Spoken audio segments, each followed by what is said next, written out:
నమస్తే నెల ఎట్లున్నారు అందరూ? నేనైతే మస్తున్నా. బారోలైంది కదా ఇట్లా చెప్పుకొని మనం. సో అందుకే కొంచెం స్పెషల్గా చెప్పుదామని మా మామయ్య చేతి స్టైల్లో తెలంగాణ చేపల పులుసు ఎట్లుంటుంది అనేది మీ అందరికీ చూపించేస్తాను, చూసేయండి. అండ్ ఇది నేను ఊరు వెళ్ళినప్పుడు మా మామయ్య నా కోసం పర్టికులర్గా తీసుకొచ్చిన చేపలు అనమాట, ఆలుగు చేపలు. అండ్ మేము బేస్తా వాళ్ళము, మేము యూజువల్గా ఫిషింగ్ పడతామన్నమాట. అంటే మా అమ్మమ్మ వాళ్ళు పట్టారు. ఆఫ్టర్ మ్యారేజ్ నాకు ఇక్కడ మా మామయ్య వాళ్ళు స్టిల్ వాళ్ళు ఇంక ట్రెడిషన్ ఫాలో అవుతున్నారు. నాకు అందుకే కొంచెం పల్లెటూళ్ళు అంటే మంచిగా అనిపిస్తుంది, అక్కడ వెళ్ళే ఫీలింగ్ బాగుంటుంది.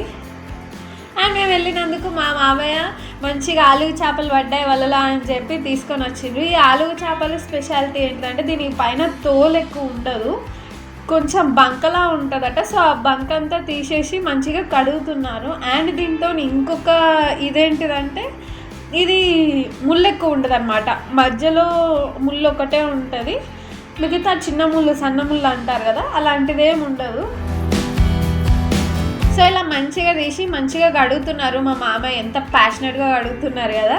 ఇలా కడుక్కొని మంచిగా పీసెస్ అయితే చేసి పెట్టిరు. నా కోసం కొంచెం పెద్ద పెద్ద ముక్కలు చేసి పెట్టిరు, ఎందుకంటే నేను ఎక్కువ తిన్నా, 2 తిన్నా మంచిగా తింటుందని పెద్ద పెద్ద ముక్కలు అయితే చేసి పెట్టినారు మా మామయ్య. దీనికోసం అయితే 1 స్పూన్ మెంతులు అలాగే 1.5 స్పూన్ జీలకర్ర అయితే మంచిగా వేయించి పెట్టుకున్నారు. ఇదేంటిది అనేది నేను లాస్ట్లో చెప్తాను.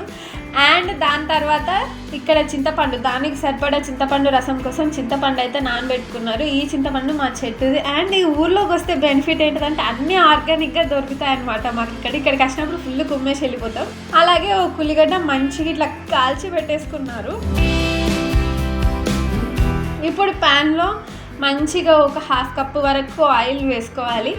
ఆయిల్ హీట్ అయిన తర్వాత దాంట్లోనే ఇప్పుడు కొంచెము జీలకర్ర, అది కొంచెం ఫ్రై అయిన తర్వాత ఆనియన్స్ కూడా వేసేసుకొని మంచిగా ఫ్రై అవ్వనివ్వాలి. అండ్ ఇక్కడ ఫ్రై అయిపోయిన తర్వాత అల్లం వెల్లిగడ్డ పేస్ట్ కూడా వేసి ఫ్రై చేసుకోవాలి. ఇక్కడ మా మామయ్య నాకు పొజిషన్స్ చెప్తున్నారనమాట, వీడియో పొజిషన్స్, ఇలా పెట్టుకో అలా పెట్టుకో మంచిగా కనిపిస్తుంది అని. అండ్ మా అత్తయ్య వేస్తున్నారు, మా మామయ్య కలుపుతున్నారు. సో ఇంతమంది కష్టం అనమాట అక్కడ. సో ఇలా కలిపేసుకున్న తర్వాత దాంట్లోనే ఒక 1 స్పూన్ వరకు పసుపు, కొంచెం ఎక్కువనే పడుతుంది మనకు.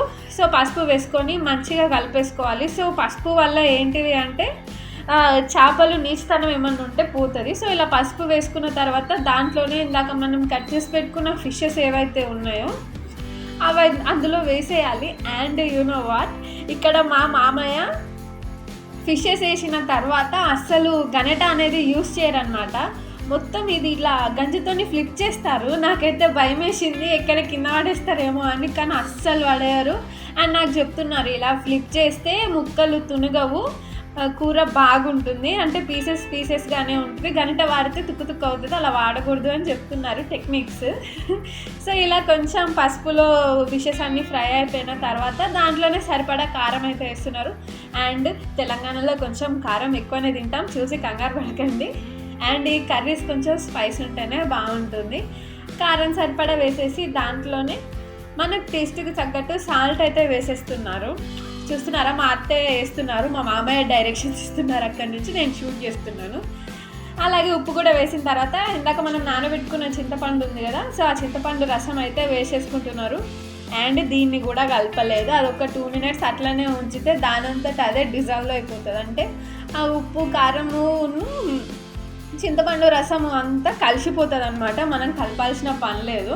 చూస్తున్నారు కదా, మొత్తం ఇట్లా కలిసిపోయిన తర్వాత ఒక 2 మినిట్స్ అట్లా స్టీరింగ్, అంటే కొంచెం మరిగించిన తర్వాత ఇందాక మనము ఫ్రై చేసి పెట్టుకున్న ఆనియన్, మెంతులు, జీలకర్ర ఏదైతే ఉందో అది మంచిగా మెత్తగా పేస్ట్ చేసుకొని ఇప్పుడు యాడ్ చేయాలి. సో అందరు ఏం చేస్తారు అంటే ఆనియన్స్ వేసినప్పుడే ఈ పేస్ట్ కూడా వేసి వేయించేస్తారు. అలా కాకుండా లాస్ట్లో వేస్తేనే ఫ్లేవర్ యాడ్ అవుతుందట. ఇది మా మామయ్య చెప్పిన ద బెస్ట్ చిట్కా. అండ్ కర్రీ అయితే అద్దూర్స్ వచ్చింది. అంతా అయిపోయిన తర్వాత కొత్తిమీర వేసుకొని ఒక 1 మినిట్ అట్లా ఉంచుకొని ఆఫ్ చేసేసుకోవడమే. అండ్ ఇక్కడ నేను చెప్తున్నా సీరియస్గా, కొత్తిమీర వేసిన తర్వాత మా మామయ్య అసలు కూరని కలపనియరు, అంతే, అస్సలు కలపనియరు ఏ కూర అయినా.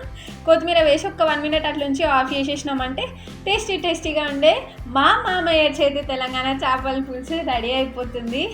అండ్ ఈ స్టైల్లో మీకు తెలంగాణ చేపల పులుసు నచ్చితే ఖచ్చితంగా ట్రై చేయండి. ఎలా వచ్చిందనేది నాకు కామెంట్ చేయండి. అండ్ మా ఈ వీడియో నచ్చితే లైక్ చేయండి, షేర్ చేయండి, అండ్ మన ఛానల్ని సబ్స్క్రైబ్ చేసుకోండి. And please to support our channel HN12. Thank you so much for watching this video, guys.